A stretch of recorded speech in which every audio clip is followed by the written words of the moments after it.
So let's make a little distinction between what impulsion means. Impulsion is where the horse has suspension and power. It's not running, it's not the rider chasing the horse and kicking every stride.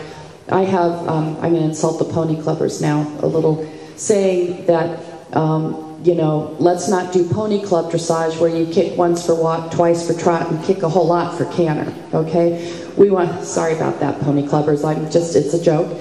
I'll insult everybody by the time this 2 days is over, so not to worry. With the horse respecting the leg, I think one of the things as a judge and that I think about is I only give the highest scores to a horse that I go, ooh, I'd love to ride that horse. You know, if I look at a horse and I think, wow, that's a beautiful horse, but thank God I don't have to sit on it, then you as a rider probably aren't doing your job. You know, think about the first time your granny comes to watch you compete at a dressage show. And Granny can have one of two reactions, one of two comments.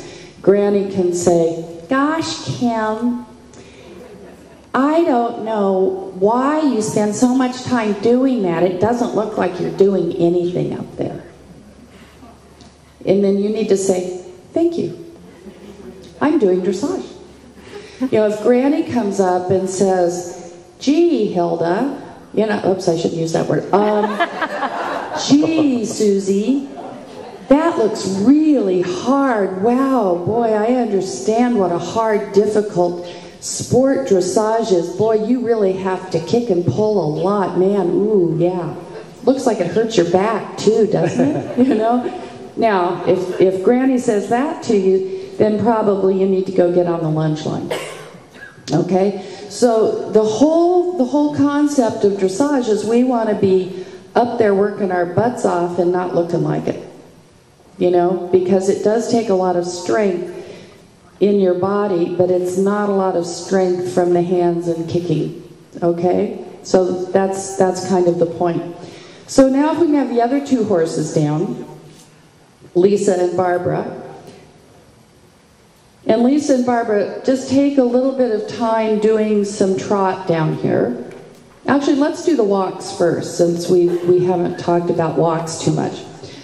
Okay, walks, I would say, sometimes, because with this young horse program, which we'll talk about tomorrow afternoon, when the three judges can actually sit in the same booth and talk about things, the biggest argument, without a doubt, is the walk. Because some judges see rhythm problems, and they see a little bit of lateral tendency, where other judges don't. Or they say, yeah, I see a little bit, but so what, I don't care. When I judge sport horse classes, there are oftentimes, in hand, I have to give the horse a 9 or 9.5 in the walk, because that's what I see. But at the same time, I'm thinking, boy, that's a really dangerous walk, you know, to ride. And at our Sport Horse Judges Forum, we had one just like that, and we got to see it under saddle. And it went from a 9.5 on the triangle to a solid 4 under saddle. So as you all go by these horses, you know, you don't need a huge, huge overstep. They're very dangerous to collect. So when we talk about the walk, we have 4 beats. Walk has no impulsion because it has no suspension. In the FEI definition, it says that extended walk must have overstep. In our national rules, free walk does not mention the word overstep. And I get a little cranky at judges who are always saying in the free walk, needs more overstep. Well, you know what? Or needs more engagement, or needs more. Well, hell, I need more money.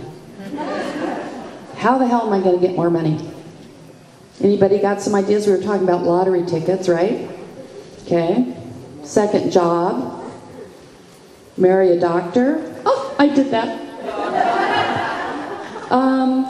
So, as a judge, if you're a judge and you're telling everybody they need more, that's probably not the most helpful comment, is it? because we all need more of something, right?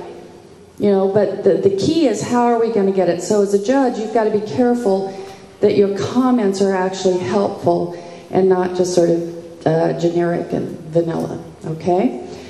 So I think, and I have to say the FEI agrees with me, so that means I'm right. You have to judge the top line and the legs. Okay, so everybody, let's look at is it a black horse? Looks sort of black. And cover up the body and let's just look at the legs, okay? Don't look at the top, look at the legs. Do you see 4 beads? Do you see ground cover? Do you see reach? Freedom in the shoulder? Purpose? Marching? So what do we think of the legs? Is it good or is it very good?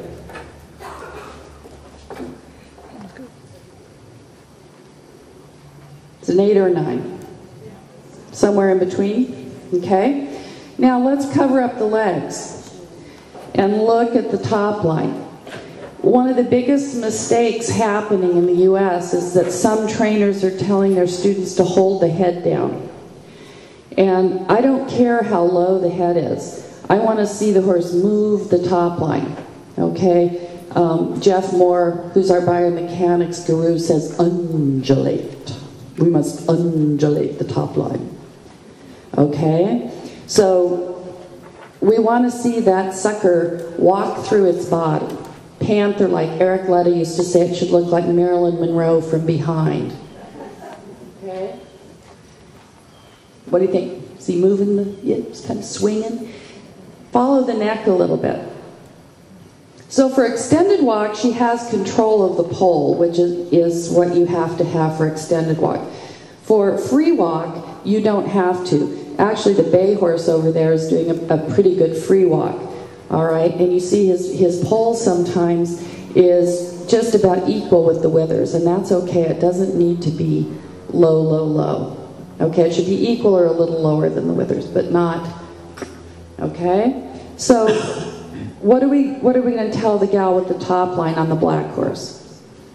Does the top line match the legs? I think so. Okay, so if you, let's say you had a 6 on the bottom and an 8 on the top, you come to a 7, okay? So they're both equally the same, okay? The top line is as important as the legs. And when it counts times 2, it really helps, doesn't it, with Floriano, when you get 9s. And why do you hide your extended walk down there at the bottom of the arena in the freestyle? I've changed it. You've yelled at me so many times. I have just, thank God. You know, it's one of his best things, and he goes way down there. I mean, he should know that we're all old and half blind, and we can't see it way down there. And we really want to give you a 9. I know. But we don't. I Mainly because it aggravates us. But you fixed it, right? Oh, God. That's why you got an 80% last weekend. Yep. There you go.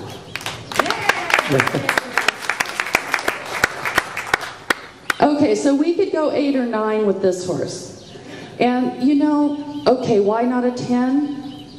Because he doesn't really articulate his hind legs well enough. But you know what, we see so many rotten, awful, tense, icky walks, don't we, girls? Oh, I mean, ugh. Give it a 9 and be happy. Okay? Why not?